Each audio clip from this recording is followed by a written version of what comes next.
is a bad one. We deserved it.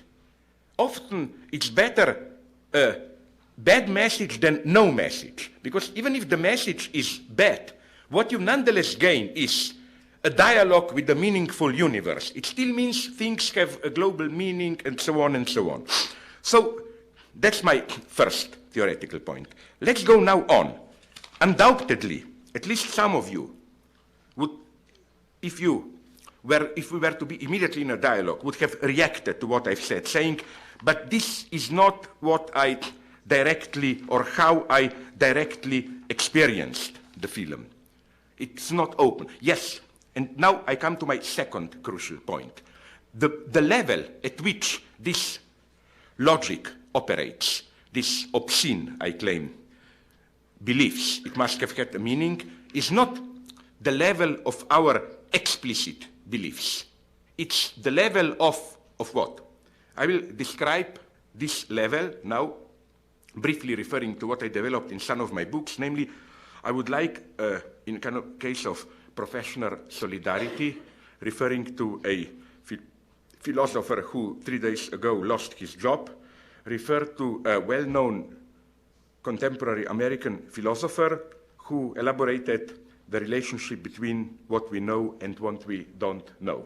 You got the point. Sorry, old joke, Donald Rumsfeld. No, I mean, I'm referring to, you remember in March 2003, Donald Rumsfeld gave the famous interview where he developed his thoughts on the relationship between known and unknown.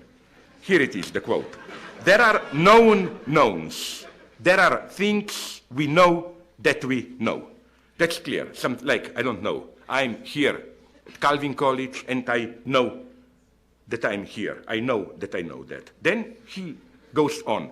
There are known unknowns. That is to say, there are things that we know we don't know. This is also clear. Like, I know there are some cars outside this building, but I don't know how many cars are parked there. And I know that I don't know this. That is to say, this is something that I don't know, but is still, how should I put it, with regard to the horizon of understanding or of meaning, it's still within the field of my knowledge. I clearly don't know that I know that. Then Rumsfeld goes on. This was, of course, destined at that point to warn us of unpredictable horrors hidden in Iraq. But there are also unknown unknowns. There are things we don't know that we don't know. It's also clear. Let us say if Saddam were to have some ultra-secret weapon or whatever, not the ordinary weapons of mass destruction that we suspected that he had. This would be unknown unknowns. It's not simply that we didn't know. We even wouldn't have known that we don't know. No, because it's totally outside our horizon. But here, unfortunately, the dialectical strength of Rumsfeld thinking finds its limit. Because did you notice that the fourth term is missing? We have known knowns. We have known unknowns, we know that we don't know, and we have unknown unknowns. It's so much outside our horizon that we even don't know that we don't know. What about the fourth term, which I claim is the most interesting one? Not the known unknowns, but the unknown knowns. Things we know, but we don't even know that we know them. That is to say, this is ideology. Ideology is not so much our explicit thesis. Today, of course, we live, as everybody says, in hedonist, cynical era. Nobody is ready to fight for big causes. What I claim is that, nonetheless, there are more than ever, maybe, beliefs here, beliefs which, although we would never publicly admit that they are our beliefs, we, as it were, practice these beliefs. They are embodied in our knowledge, in the materials we use, and so on and so on. And to end up, to just make the last mention of poor Rumsfeld, I think that that's why he lost his job. Because he didn't know what he knows. Okay, to put it in more consistent way, now I'm quite serious, why did things in Iraq go wrong? Precisely because American politics was not aware of its unknown knowns, of the implicit ideological prejudices, presuppositions which They were simply here, not even you are aware of them, but they regulate your activity. You know, like presuppositions about how everybody in the world likes American type of democracy, presuppositions about how the people will react in Iraq, and so on, and so on, and so on. So this level is, I think, crucial for the functioning of ideology. All these things that, and this is the crucial problem of belief, I claim. All these things that we, in a way, believe without believing. If you, in my book, The Parallax View, I developed more in detail. I will just mention it here. The wonderful example which I found in a biography of Niels Bohr, you know, of Copenhagen quantum physics.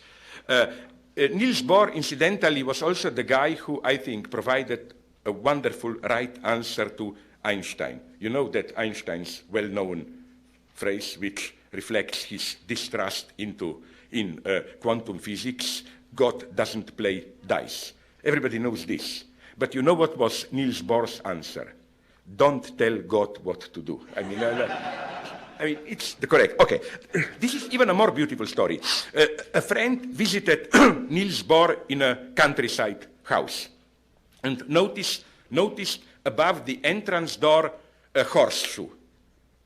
In Europe, I don't know how it is here, a horseshoe is a kind of a superstitious item. If you put it above the entrance, it is supposed to keep out the evil spirits and so on, keep the house safe, whatever. Now, the friend was shocked and addressed Niels Bohr, "My God, I thought you were a scientist. Do you believe in this kind of superstitious crap?" Niels Bohr answered, "No, of course not. I'm not crazy." Then the other guy says, "But why is it there then?" Here Niels Bohr gave the correct answer. Not the usual boring, fake, multiculturalist, tolerant one that we like today. It's just our way of life. It is out of respect for and so on. No, I know this story. All my Jewish friends, they don't believe in kosher food, but they don't eat pork out of respect for and so on. No, and you get here wonderful paradoxes. I mean, I'm not focusing on Jews. With Arabs, it's the same with us Christians. That's, I'm saying because I know the situation there. No, like a typical Jew, of course, doesn't believe in God. But nonetheless, he believes that God gave them the land of Israel, that they can have it. That's another story, no?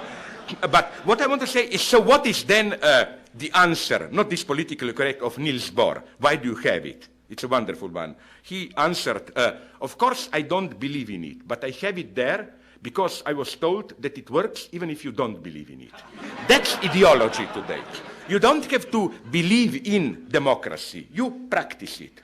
And your beliefs are out there in practice. Let me give you, let's go to the end here. It will be, as it's usual with me, I'm sorry if I offend some of you, an absolutely scatological, obscene end point. But I cannot resist repeating an old story that I often use. If you had the fortune of misfortune to travel around Europe, maybe you noticed how, in what different way, now comes the dangerous point, toilets are structured in Europe. You have the French toilets where the hole where excrement disappears is in the back. So the idea is it drops, falls directly into it, it goes away as soon as possible. Then you have English or yours, Anglo-Saxon, where it floats in water.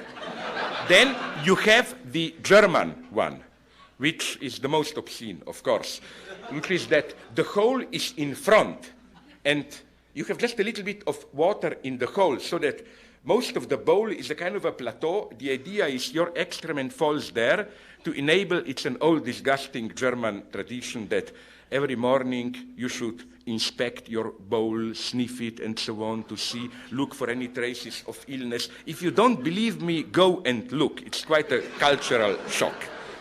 Now, I asked myself, why this? What's the point? I read books. There are 2 books on the market, so you can check it, on architect, very obscene books on. You have scientific studies in what angle sheet falls down. And they don't give an account of this. They simply, every book that I know or text plays this simple utilitarian cards. Oh, how is that the other guys don't see that ours is the most utilitarian, the most practical? But then it struck me. Of course, things are more complex in reality. But basically, I claim this is the only account that I can imagine. Do you know that, if you know a little bit of the history of European thought, around the time of Hegel, it was popular to claim that, to assert the notion of so-called European Trinity.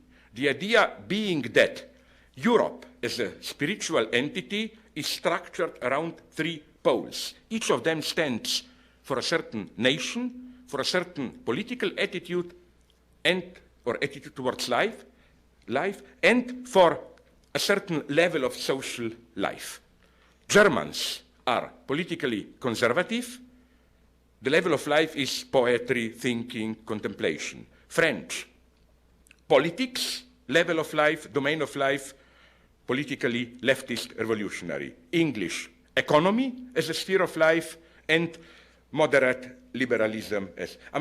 then it did strike me, but that's it. The French approach this radical politics. It falls in, liquidated, disappear. It's like guillotine, no? Like it should disappear.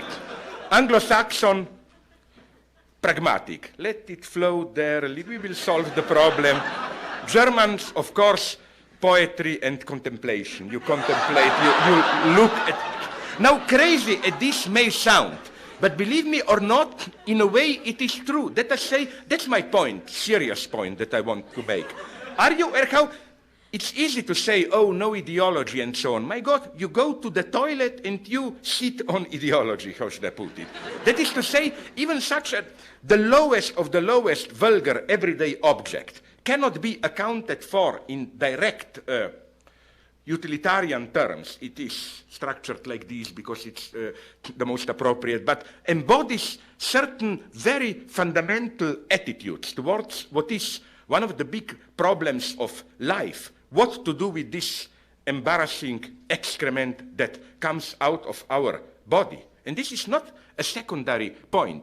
Every good anthropologist will tell you that one of the signs that you are dealing with humans, no longer with apes or animals, is that you have this embarrassment what to do with shit, basically. No? How to, it must disappear. It's the whole problem of, I mean, we are immediately in the deepest metaphysics. I'm quite serious, which is what we as humans, I claim that disgust is a deeply human emotion. And what is disgust? Disgust is not necessarily immediately characterized by its object. It has to do something with the disturbed frontier between inside and outside. Disgust is with something inside, from your inside, you confront it from the outside. Oh, okay, now you can tell me, but shit is disgusting. No, but let's take a more neutral example, which I hope will convince you. You have saliva all the time in your mouth. You swallow it now all the time, no problem, nothing disgusting. Do, or rather don't do it, I can't do it, but try to do a certain extremely elementary example. Take a glass, spit in it, kind of a certain strata, half an inch of your saliva, look, and then try to drink it. You cannot. Well, because it's outside, it's disgusting. It's disgusting. So what I want to say is that you cannot imagine how much this tells us about human identity.